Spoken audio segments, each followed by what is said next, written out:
Good afternoon, folks. Robert Chappell here, Executive Editor of Madison365 with your daily update for today, which is Tuesday, July 26th. We'll hit some COVID numbers first. Good news, bad news on the COVID front.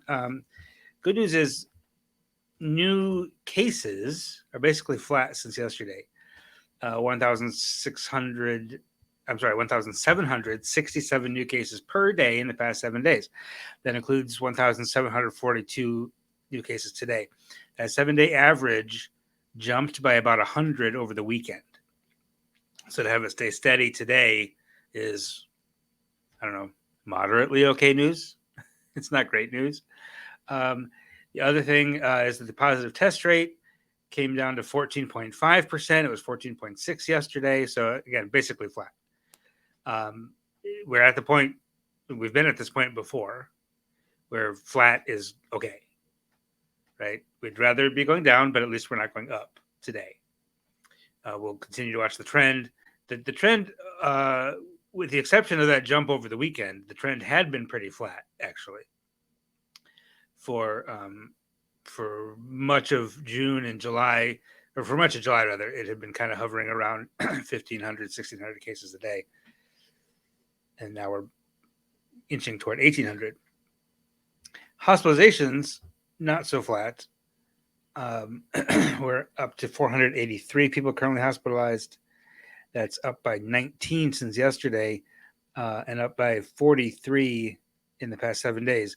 The really concerning number to me, and I don't know, will be interesting to see this number tomorrow, because I don't know if this is just a data accounting anomaly, right? But we are at now 77 people in the ICU, which is 23 more than yesterday.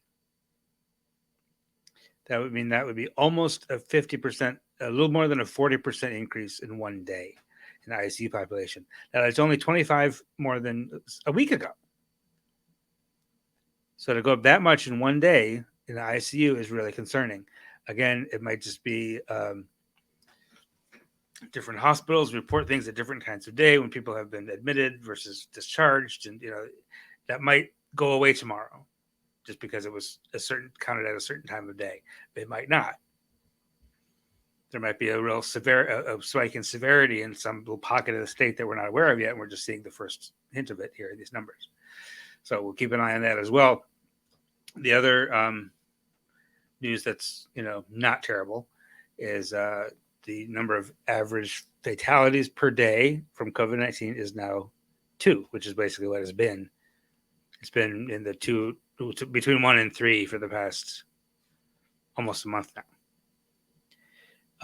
If the cases continue to rise, we can expect to see the death toll continue to rise in about 4 weeks, but I don't anticipate it going much higher than 6 or 7, even with the current case counts. The fatality rate has just been really, really low this whole year. We've just seen a very, very small percentage, a fraction of a percentage of people who test positive actually pass away, which is good, right? It's better than it was last year. In 2020 and 2021, we were seeing case fatality rates in the 1 to 1.5% range, which is more than 10 times more deadly than flu, right? But that percentage has just dropped off with the Omicron variant and with vaccines. Vaccines keep people alive when they've been infected. Now, there are other issues though, right? There's long COVID, which is severely impacting a lot of people who are vaccinated and a lot of people who are never hospitalized, right? Even if you get sick, it's not bad enough to be in a hospital, but your symptoms linger for more than a month, which can really impact your family and your community and your livelihood. So the fact that the fatality rate is very, very low does not mean everything's fine. That's all I'm getting at. There are now 1, 2, 3, 4, 5, 6, 7, 8, 9, 10, 11, 12, 13, 14, 15 counties where the community level, according to the CDC indicators, is high. Almost the entire rest of the state is in the medium range. This is a measure that takes into account both cases and hospitalizations. If you're in a high range, the CDC recommends you wear a mask indoors. Sawyer County, Rusk County, Barron County, Eau Claire, Portage, Richland, Grant, Iowa, Dane, Columbia, Greene, Rock, Kenosha, and Milwaukee counties all should be masking indoors. Brown County, as well as Door County. The CDC recommends you to wear a mask indoors if you're in any of those counties. Nobody's mandating it. The CDC recommends it. And I would recommend, if people are wearing masks around you, be kind. That's how we all get through this together. All right, we're going to take a short pause. And we'll be right back right after this with some more local news, including some really, really good news out of the NAACP of Dane County. You're going to want to hear this. Don't go away. We'll be right back.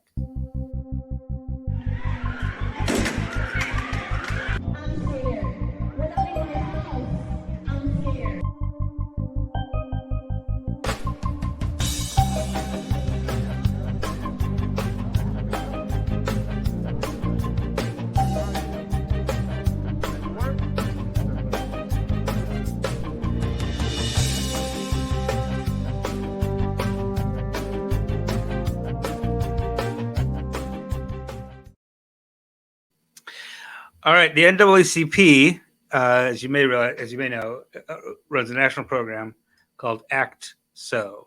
That ACT SO stands for Afro Academic, Cultural, Technological, and Scientific Olympics, also known as the Olympics of the Mind. And Dane County NAACP sends a team to the regional competition every year, and they almost always also go into nationals. And they are just back from the national competition this year, and they did very well, as they often do. These are the 4 members of the team that went to nationals in Atlantic City, New Jersey this year. They are known as the 608 Scholars. And they are, from left to right here, Ansha Berry, Ramatui Berry, Hunter Stevenson, and E.J. Vandegrift. And there was a brand new category of competition at ACT-SO this year. And that was the Delta Airlines Social Media Case Study Competition. The competitors created a world-class social media campaign for Delta Airlines. The first prize for the best campaign concept was $8,000, and those 4 won it. They won the gold medal in the inaugural social media campaign case study. In addition to that, Hunter Stevenson brought home a silver medal in the biology and microbiology STEM competition. So a fantastic competition for those kids in Atlantic City, New Jersey at the ACT-SO Nationals. And many, many congratulations to them. Also today, if you want to check your podcast feeds, the Real Talk with Henry Sanders feed has this session from the Men's Leadership Summit. We basically just took the audio from this panel discussion about rebuilding Black Wall Street and dropped it into that podcast feed. We've been doing that all last week and all this week. So if you go wherever you get your podcast, just look for Real Talk with Henry Sanders. And you can get every session from the Men's Leadership Summit right in your earbuds. So much wisdom, so much experience in those sessions. Very, very much worth your time to listen to. And finally today, this is a picture I took a couple of weeks ago. Forward Madison Football Club here in Madison signed 17 players to what's called a unified team. And the unified team, the picture here is not the greatest picture. I don't have a proper camera nor the training to get good sports photography, as you can tell. But the members of the unified team got to train with the first team, the pros at Forward Madison. Forward Madison signed the 17 players to what's called the unified team in coordination and partnership with the Special Olympics of Wisconsin. Half of the players on that team have a developmental disability of some kind, and the others don't, but they all play together as one team. And this is the Forward Madison Unified Team that is going to play tonight. The Forward Madison, the first team, plays against Union Omaha tonight at 7 o'clock. And then the Unified Team takes on Union Omaha's Unified Team after that at about 9 o'clock. And I will be there. I'm going to get some pictures. I'm going to cover both matches. But really the one I'm interested in is that unified match because I think it's a really cool program. That Special Olympics Wisconsin, Special Olympics Nebraska, USL League One, Union Omaha, and Fort Madison all put together. Really exciting. I have a story on the signing day at Madison365.org if you wanted to really go look for it. But watch for coverage of that match tomorrow morning. That's all I have for you tonight. Have a wonderful evening. I will be at Bree Stevens Field covering those 2 soccer matches. And until then, take care of yourselves. Take care of each other. Have a wonderful evening. We'll talk to you soon. This is 365 Media.